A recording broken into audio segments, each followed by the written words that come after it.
So yun guys, magandang umaga sa inyo. Ayan, nandito nga pala tayo sa aming farm. So yung mga kambing natin, ngayon palang ipapastol. Ako magpapastol ngayon. Doon natin ilalagay sa medyo mataas ang damo para mabilisan lang sila. Tapos pwede natin sila ipasok agad. So unahin muna natin ay sila ba? Itong buntis muna. So yun guys ang ating mga kambing. Tom Goods na kayo, Tom Goods na, Tom Goods. So yan guys, ito muna sila pinastol. Para yung lalim ng yung taas ng damay, mataas-taas. Yan, dito muna siya tinali. Dadaling kunin ko muna yung iba. Para sama-sama sila dito. At makakain sila ng mas mano nga. Yung damo naman guys, tuyo na. Mag-11 na rin. Dahil kanina umaga umulan. Eh ngayon medyo uminit na. Yan. Sikat ng araw guys. Kaya maganda magpastol ngayon. So yan. Magandang umaga sa inyo. Nilabas muna natin yung mga kambing natin. At maganda na yung panahon. Kanina maulan. Ngayon may init-init na. Tuyo na yung mga dahon. So yan si Pebbles. Si Marble, tapos ito yung mga bago natin, 1, 2, 3, 4. Tingnan natin yung isa nating buntis na inahin. Yan, bago rin yan. Bali 4 yung bago, medyo mailap pa eh. Ito yung ating buntis. Yan, papataba pa yan. Ang lakas kumain.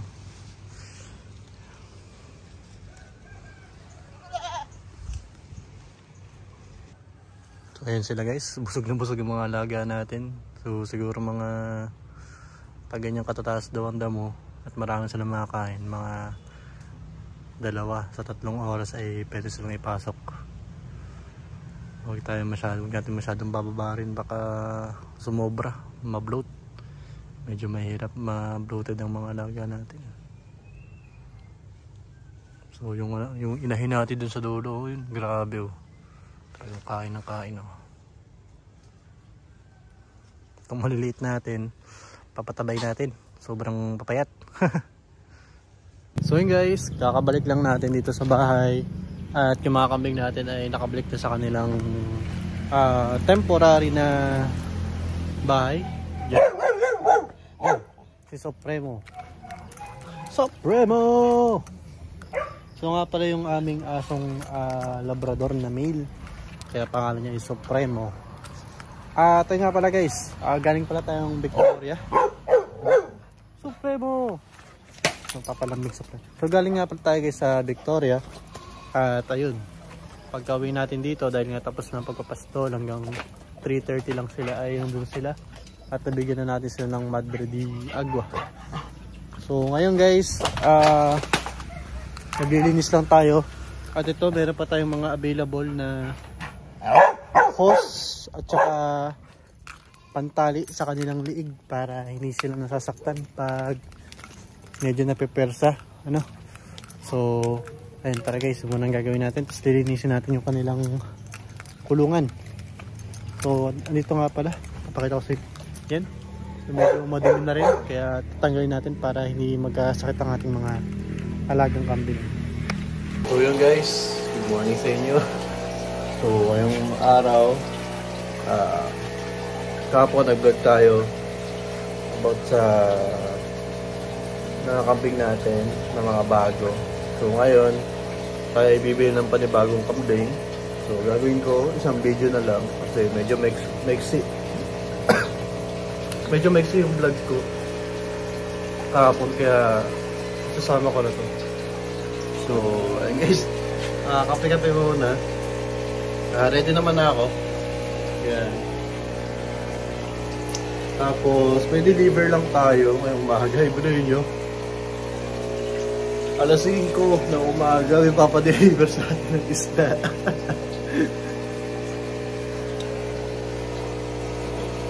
Ayan. So dideliver natin siya. Siya muna unahin natin. Tapos pagkatapos natin ma-deliveran ng ating customer, ating client, ay diretso tayo sa may mga kambing. So guys, tara.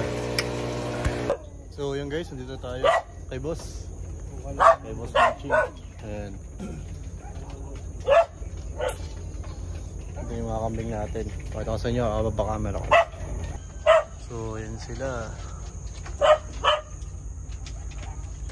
Hira na lang yun boss, kukunti na lang ano. Bale, 90 na lang kasama yung barako. Nandito pa yung iba. Yun. Dami pa dito. Yan sila. Yun. So yan guys ang ating napili. Yan bale, 3 babae. Ito boss, ilang kilo to? 70. 17, yun ay 18. Itong lalaki ay 18 din. Kasi ito ay isang 17. Dalawang 17, dalawang 18. Oh. Ayan. So yan sila.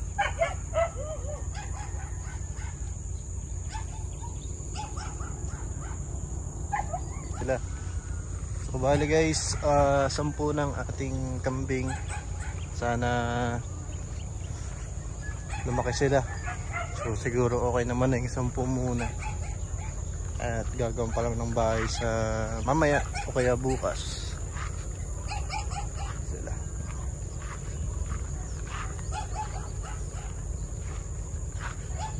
So yan sila mga boss. Kinakarga na. Yung isa malakas mambabayan na boss. Kahit bata-bata ba. Ay nababa na. Yan yung isa. Nakadalawang baba na agad yan. Yung pinakawalan yung mga babae. Ha? Nakadalawang babae. Oo. Gusto pa mambaba niyan. So yan guys, napastulan natin mga kambing natin. So bala 1, 2, 3 4 5 6. So 6 itong mga to. 6 7 8 9 tapos 10 yun yung isa. Yan. So yun guys, gumawa tayo ng pantusok sa lupa para hindi na natin sila itatali kung saan saan na lang natin sila gusto ilagay. Tutusok na lang natin to. Tara. So ayun guys, nilipat natin para dito maklear at pwede natin sila mataniman ng mga gulay. So nandito yung meron tayo dun pinaalpasan, isa lang. So testing natin kasi hindi pa naman tayo ganun ka-expert, tsaka hindi pa naman tayo ganun kasanay sa pag walang mga tali. Pero yan, lahat sila nakatali, yung isa lang ay hindi nakatali kaya nakakagala-gala yun. Hinahanap ko rin yung isa nating pantusok. Di ko alam kung saan ko na ilagay. Nawala sa isip ko. Pero yan, meron din tayo ditong isa. Nasa taas na. Siguro nandito lang naman yun. So yun, meron tayo ditong isa. Meron tayong dalawa dito. 2, sila pebbles, 4, tapos yung 5, 6, 7, 8, 9. Tapos yung isang inahin natin doon. So yan, ayos. Iwanan ko muna sila. So yan guys, gagamasin muna natin yan. Para makita natin yung kambing sa dulo. So yan, cleaning operation. Kasama ang ating mga kambing. Meron tayong 1, 2, 3, 4, 5. Block.